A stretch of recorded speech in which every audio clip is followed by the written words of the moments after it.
Founder Space, Startup Supercharge. I'm Captain Hoff, CEO of Founder Space, the leading global startup accelerator. I'm also author of the award-winning books, Make Elephants Fly, Surviving a Startup, and The 5 Forces. Silicon Valley and the future of Hollywood. So how is technology going to upend Hollywood and change everything about the entertainment industry? First of all, the biggest force shaping Hollywood right now is artificial intelligence, and this will continue into the future. AI is so powerful, and literally, when I wrote my book, not too long ago, ChatGPT was just barely on the radar.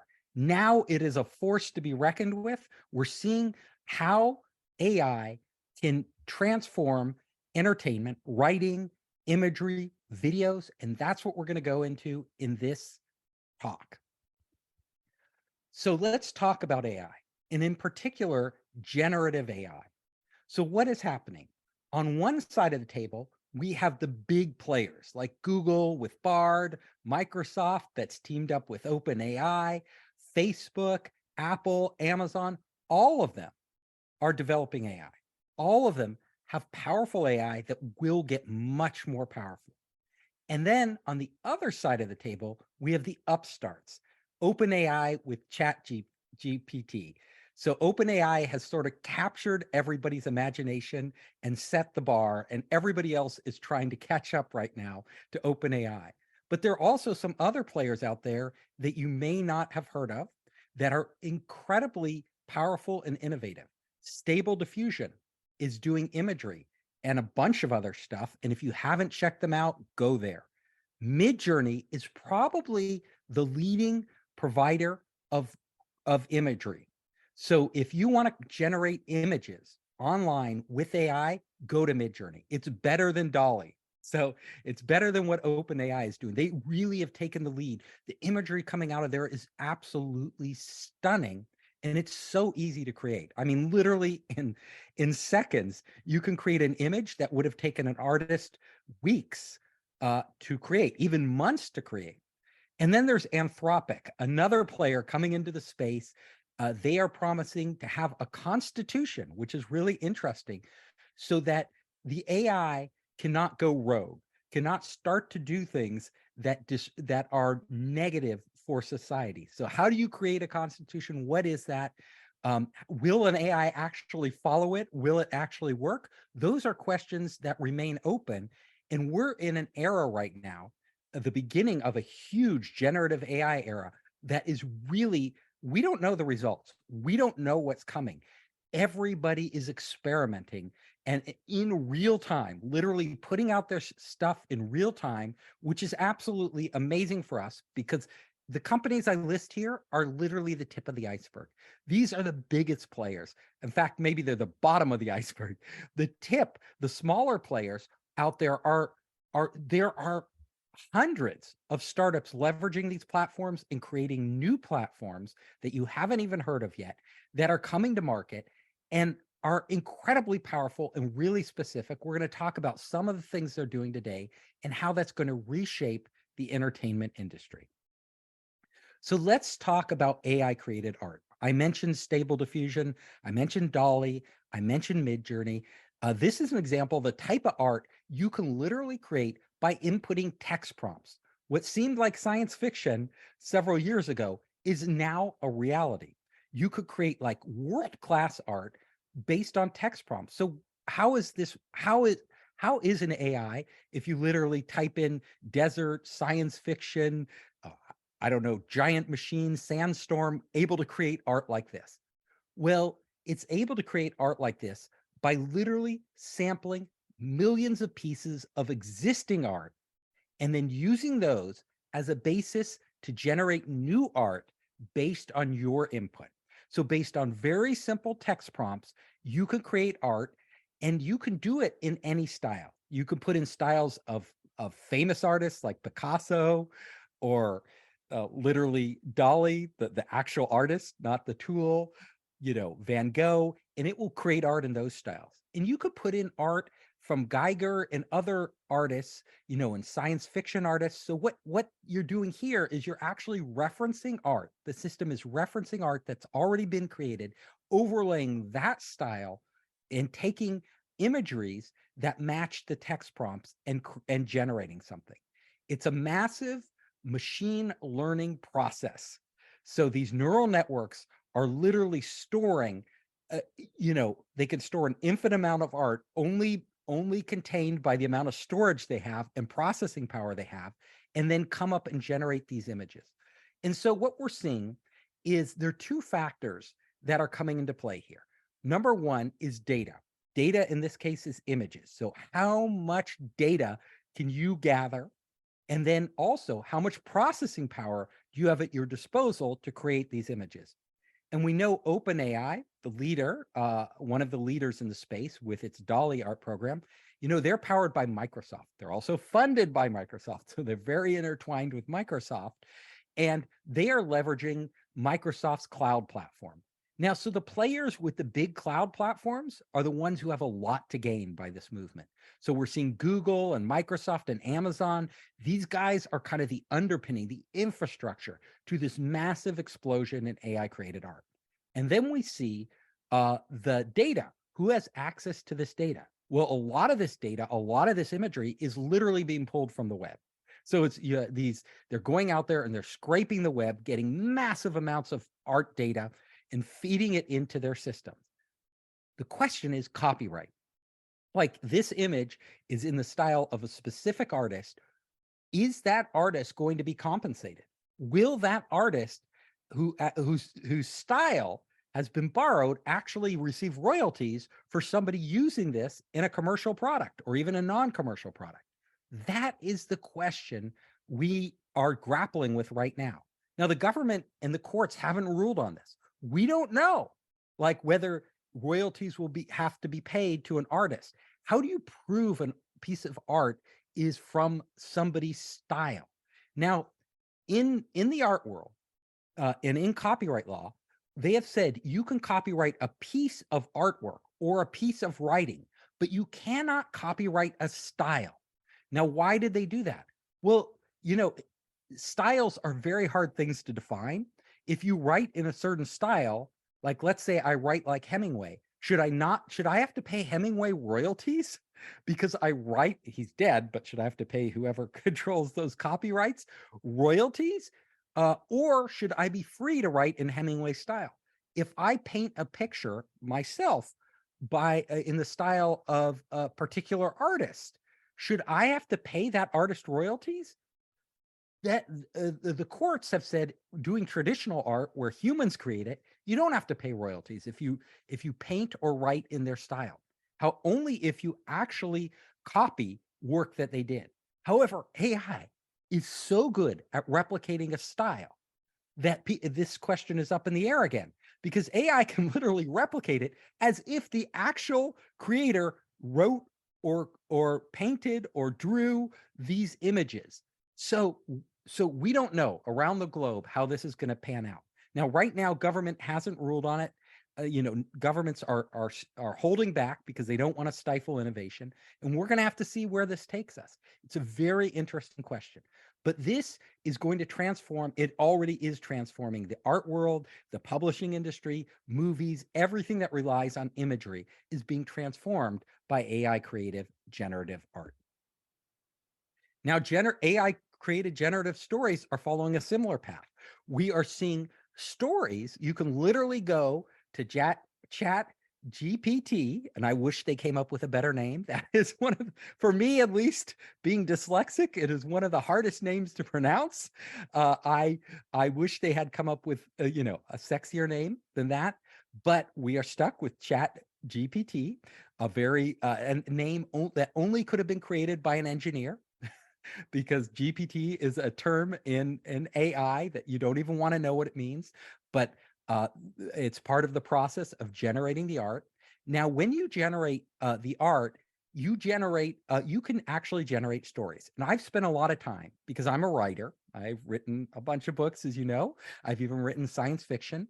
And I've spent a lot of time working with these AI generated story creators. And I will tell you, they are amazing. Like you can say, write me a scene in the lobby of a Victorian hotel in a film noir style, and it will come up with the scene. It'll describe the scene. You could even have it create dialogue, but still, it's unlike the art, unlike the pictures that I just showed you.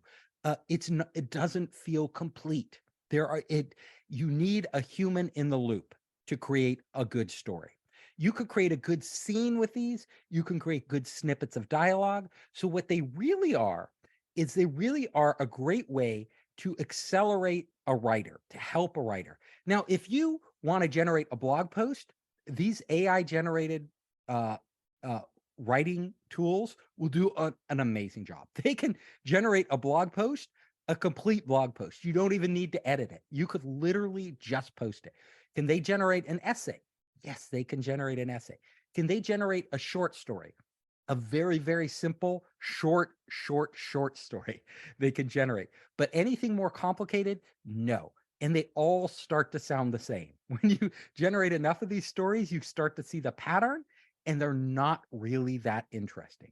So really what they are for on the creative side is they're a tool. The question is, in the future, will one of these AI generated uh, story writing tools, will they be able to generate a complete screenplay? Will they be able to generate an actually interesting, uh, nuanced short story? Will they be able to generate at some point an entire novel filled with characters and everything? The answer is almost certainly yes. And that's, again, it's a bit scary. Like, they're only going to get better. They're only going to figure out structure. If you feed Let me give you an example.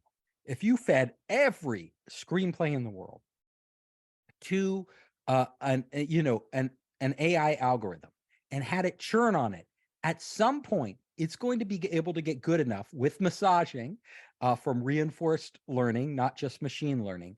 It's going to be able to get good enough so that if you said, write me a romantic comedy, a rom-com, it would be able to do it. Rom-coms are pretty formulaic.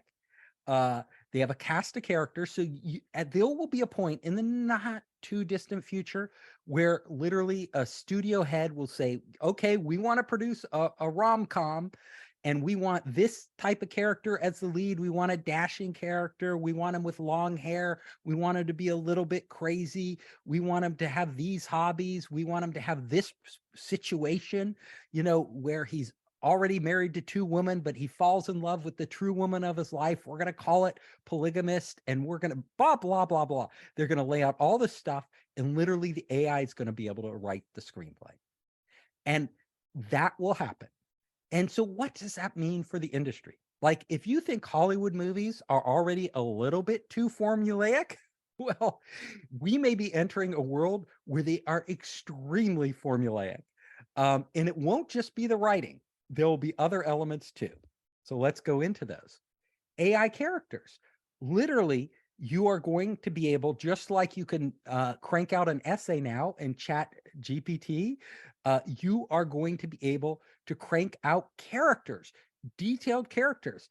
And what's really interesting, and I've spent a lot of time with these tools, I've spent a lot of time, especially with Midjourney and Dolly and Stable Diffusion and the image tools, is that what we're going to see is that the best content won't be created strictly by AI. It will not be created by AI alone in the near term. It will be created by humans and AI working together. We call this human-computer symbiosis. So what we're going to see is the creative people of the world are going to be interacting with their computers on a much deeper level. They are going to be interacting with their computers literally. That's what they're going to do. People will turn from animators, from artists, graphic artists, from writers into editors, creative editors. So like, if you spend a lot of time with these AI imaging tools, like let's say Midjourney or Dolly, creating images like the one you see here on screen, you literally, the process of creating an image isn't anymore moving pixels around, using filters, doing stuff. That process of creating an amazing image like you see right here is literally the process of you coming up with prompts, modifying the prompts, and iterating over and over and over again. We call this prompt engineering. What can you input to get a certain output? It is a really stimulating process. It is actually quite addicting, quite fun. I found myself unable to stop literally for hours on end trying to create the perfect image, because you have this image in your head or this idea in your head, and then you start to see variations on it on screen. Now, what we're going to see and what's happening right now in the world is we're going to see tools like Adobe's whole suite of tools, these graphic tools, merging with this prompt generation, this prompt engineering. And this is where it explodes. So you're going to have these tools that will allow you to edit in more specific ways, merged with the generative parts. So you can start to say, regenerate just the eyes and do it in very specific ways. This is where this is headed. I talk about that now because when you are creating characters, when you are creating your next novel or your next screenplay, you are going to be using the tools in a similar way. So you will have a host of writing tools. It won't just be generative writing. It'll be a host of tools that help you create the structure, help you create outlines, help you do research. Let's say you're writing a book and you want to research, help you pull from famous characters, let's say throughout history. So like Anna Karenina, you say, I want a character like Anna Karenina, but I want her a little different. And you're going to iterate on these in the same manner that you would now iterate when you do when you're creating the visual ones. So the visual ones are a great place if you want to learn about AI and how it functions and human computer symbiosis. Go to the visual tools like Midjourney and just start playing with them. You'll see that that mechanism for playing with these tools is going to be replicated when you're playing with other tools that allow you to create characters, that allow you to create stories, that allow you to create videos. This format is we're just discovering it. It's a new language. It's a new way of creating. These tools are going to radically change how creators create content in Hollywood, in the world. Like, so when we are creating content, and it doesn't matter actually if it's entertainment or, you know, you're writing a business book, whatever it is, you're going to be doing this new process for creating that is a process of discovery, a process of being delighted by the AI and then manipulating the AI, and the artist is going to come up with something that they never would have created on their own, that is different than they would have created if they had to do it through traditional means, and it's different than an AI would have created on its own. It's a whole new way of creating art. Let's go to the next slide.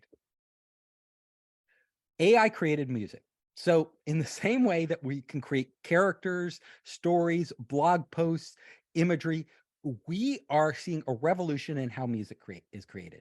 There are a host of applications out there now that literally allow you to create music along with AI. So again, it's you collaborating with AI in an iterative fashion.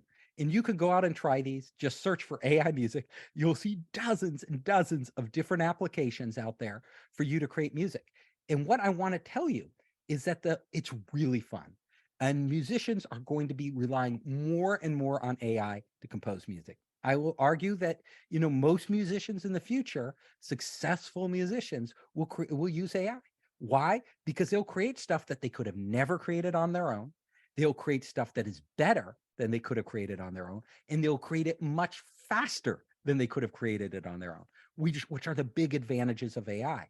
And again, this music is sampling from from millions of songs out there. So who gets the credit for the music? How can you prove if it's sampling from millions of different artists and combining it in new ways with the talent of an existing musician? Who gets the credit? And what is this music? So we're going to have music that's created entirely by AI. We can do that right now. Music is very simple, just like text. It could be created entirely by AI in random fashions, or it can be created by AI and humans working together. I would argue that the latter creates better music but we're going to be able to create not just music, but voices. So we can already do this. The voices are getting better and better and better. And at a certain point, which we're very close to right now, these voices will be indistinguishable from human voices. So you will have an AI singer that literally you can say, sing like Elvis Presley, sing like Madonna, sing like whoever you want, Britney Spears, it doesn't matter. And they will be able to replicate that person perfectly.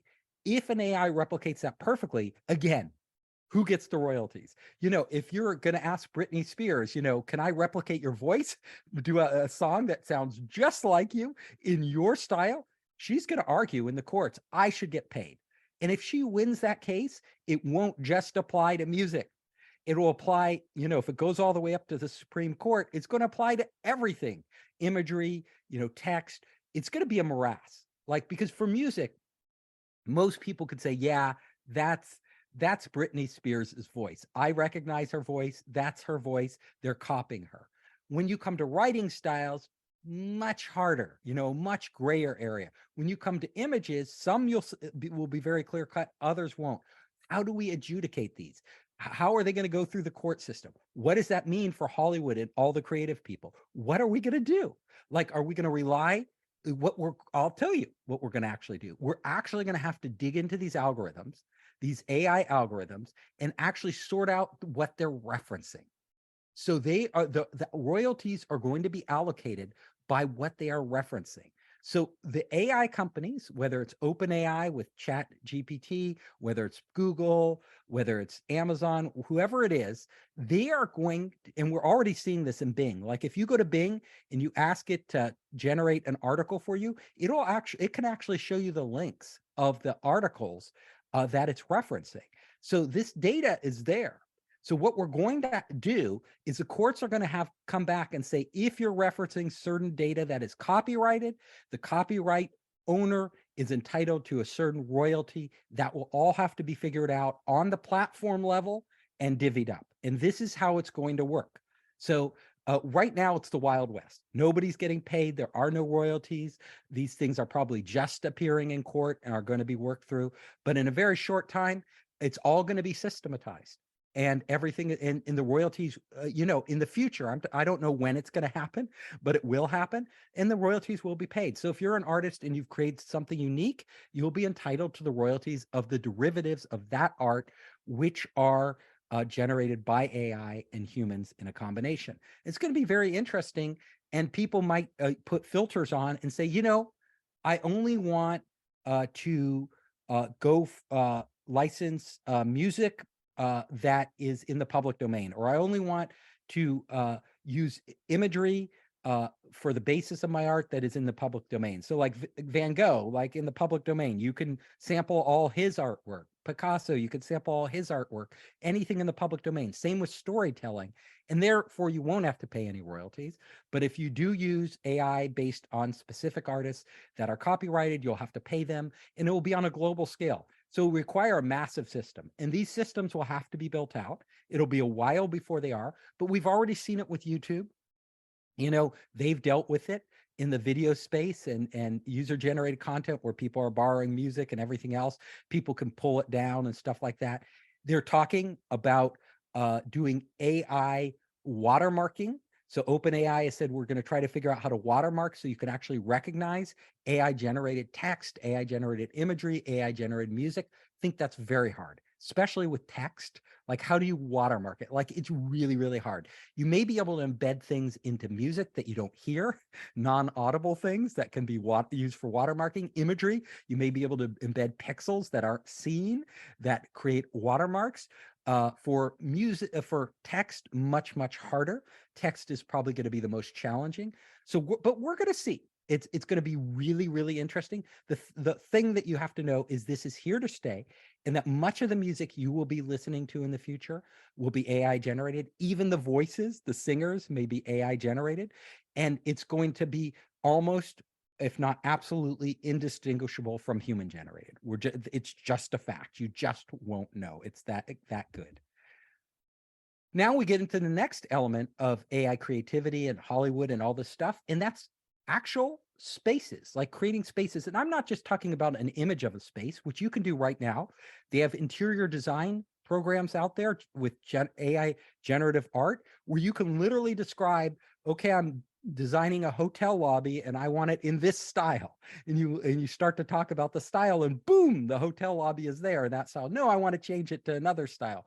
You could do that with your kitchen. You could do that with a living room. It's absolutely marvelous, right? So you can see your home in all these different styles with just entering text prompts. And it's crazy.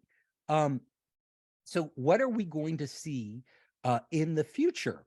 So in the future, we are going to see um, uh, literally 3D spaces created in real time through generative prompts. Like you can literally talk to an AI and create a 3D space that you can navigate through, which will be, it seems crazy, but this technology is already here. Google's experimenting with it. There are a number of other players that are experimenting with it. There's some crude ones on the market now, so you can actually generate a 3D virtual space literally by just typing in prompts or talking to it, or just by interacting with it and moving through it. It can generate it on the fly. And we've seen this for a while in games and virtual worlds. Like they have been able to create virtual worlds that are ever expanding, created by algorithms, but the quality is getting so much higher. The quality is going to get photorealistic, and that's where it's going to change Hollywood. It's going to change the game industry. It's already changing the game industry. It's going to change the movie industry.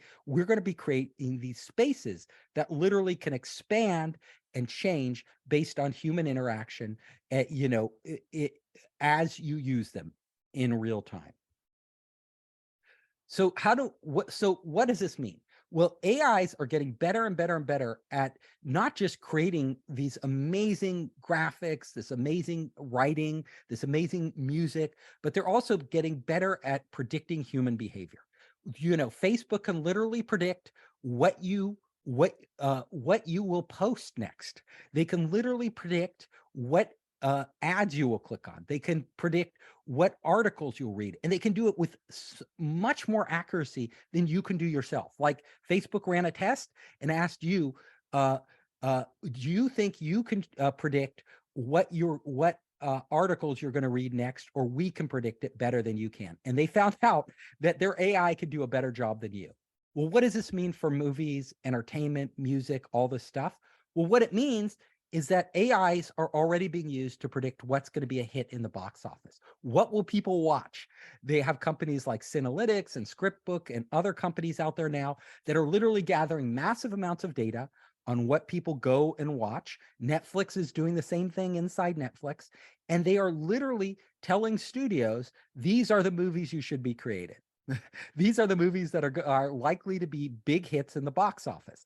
And they can tell before a movie release, they can even predict the gross revenue that it's going to make in its first week. And they're getting better and better and better at this. The danger is this, and we see it with Netflix already. It's going to just feed you more of what you already like.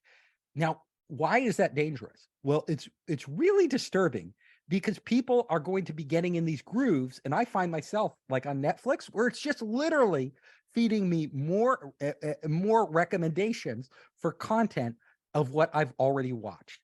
And that's narrowing and narrowing and narrowing what I consume. So yes, I'm happy. It's like giving me what I love. But it's like somebody who only reads romantic novels. They never read any other type of novel.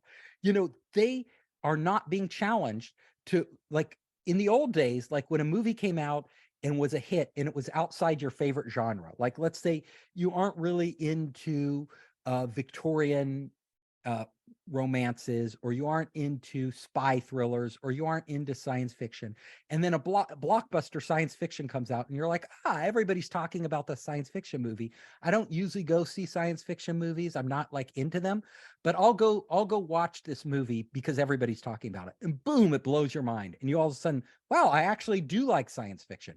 It expanded my horizons. This is actually amazing. That won't be happening as much, because these algorithms are going to be feeding people more and more of the similar movies. So you like superhero movies, it's going to give you more and more and more superhero movies. And And to me, that's a shame. Because not just genres, but many of the greatest innovators in the space tend to be people who are doing stuff that's totally creative and way out there, like experimental. Like, so you're talking about some of the greatest movie directors that ever existed, like Fellini and Godard and Truffaut and, Coppola and you name them. These people are really pushing the limits of cinema. They're going to be weeded out because these analytic engines are going to be like, not enough people watch those, or this is something that's off our radar. We don't think it will be successful. It's too big a risk. We're not going to produce it. So if you think Hollywood is bad today, or the publishing industry is bad today, by filtering out anything that won't make a lot of money, it's going to be worse in the future. And this is one of the grave dangers that we have to watch out for. This is where it will curb humanity. It will like accelerate us, but it will also start to limit what we see, how we watch it, what new stuff is produced. Because these films are expensive. They're expensive to produce. You're just not going to see the variety. You're not going to be challenged to watch it. You're not even going to get it in your distribution feeds. And that is a danger. AI analyzes personality from eye movements. Now, AI, people don't even know this, but AI has gotten good enough so that how you move your eye, literally, like how you move your eyes, it can tell what type of personality you have. It could tell if you are, an obsessive personality. It could tell if you're neurotic. It could tell if you're relaxed. It could tell if you're easygoing. It could tell if you're, kind of a dreamy personality. It can tell all these things just from how you move your eyes. So you can imagine an AI through your camera that is watching you and seeing your facial expressions, the micro expressions on your face, hearing your tone of voice. All this data it's gathering can start to know you better and better and better. And we're going to see AI in the future that gathers all this biofeedback, your heart rate. You're wearing an iWatch, or a smartwatch. It's gathering all this biometric data on you. This can be used. This data could be used to actually determine how you respond to content. So if you are watching a film online, your iWatch could be monitoring you and seeing how you respond. Does it get your heart beat up? Does it, are there other physical changes in your body that this algorithm can interpret to understand what parts of the movie you were responding to? If it's a romantic movie, what's getting you stimulated? If it's a horror film, does your heart start pounding at certain spaces? This data is going to be incredibly powerful because this data is going to create a feedback loop, and then they're going to start to change the content based on your feedback. They're going to start to use this data to actually, with the algorithm, determine how new content is created. So how a movie is created, what movie producers want to do is they don't want you to be bored. They want you to be engaged throughout the content. So they're going to be measuring people's responses and literally going back in real time and editing movies so that you have a better experience, literally tweaking movies. And you get into the future with this real-time movie generation. Literally, right now we create a movie in advance, right? Everything is done. It's, everybody gets the same movie.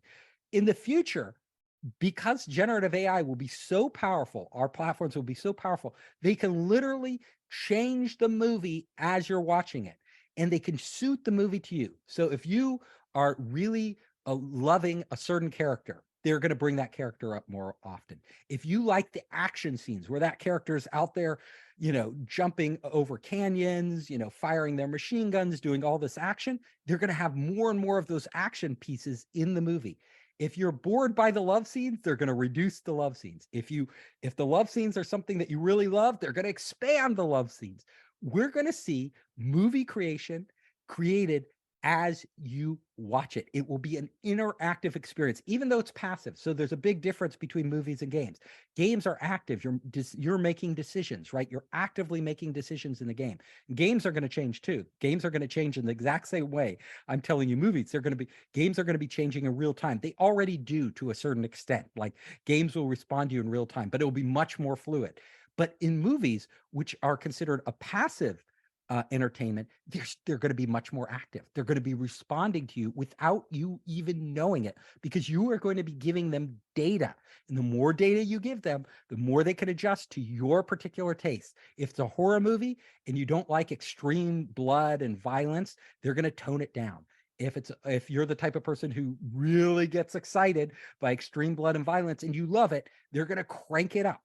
And there are already companies out there like Red Meat Games that have been experimenting with this in games. Like they create a horror game and they will crank it up and down depending on how you react to get it to the point where it provides you the maximum stimulation without going over the edge so that it turns you off.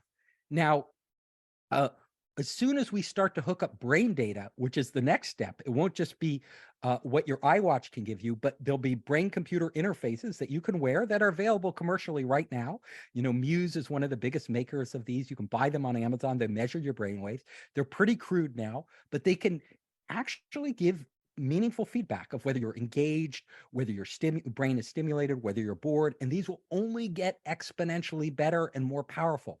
And as these get more powerful, these devices you wear on your brain, literally there will be two-way communication between your brain and the content being created, and the content will be changing in real time. It will be very similar to the experience that you have in a dream.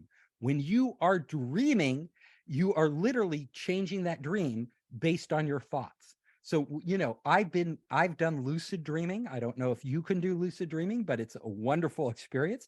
In lucid dreaming, you can literally change the dream just by thinking. And in all of our dreams, we're literally changing the dream as we think, like associatively changing the dream. We just don't know it. We're not consciously aware of it. We will be experiencing the same thing when we enter entertainment, whether it's a virtual world, whether it's a game, whether it's a movie that we're watching, even a novel that we're reading. The novel will be being rewritten as we read it to give us more of what we want, whether it's pictures that we're seeing, whether it's augmented reality. All of this will be changing much like a dream does as we experience it. So we will have what I call, and I don't know if anybody's used this term before, but generative experiences that are generated by AI interactively with us by all the methods I've shown you in real time. It's going to be literally mind-blowing, like mind-blowing. Like we are entering the matrix. We are entering another world. And I tell you, this is going to be a big part of where human consciousness is going. Human experience will be integrally tied to machines, to how we interact with artificial intelligence and each other. And it is both fascinating, it'll open up whole new vistas, and it is scary. But this is where we're headed as humanity. We have to think this out. We have to think out the repercussions, because our world, not just Hollywood, is changing. I hope you enjoyed the show. If you liked it, hit the subscribe button and share it with your friends. You can help us create more great content by subscribing and sharing. Also, if you want to access our online startup program, our investor network, and our entrepreneur resources, just come to founderspace.com.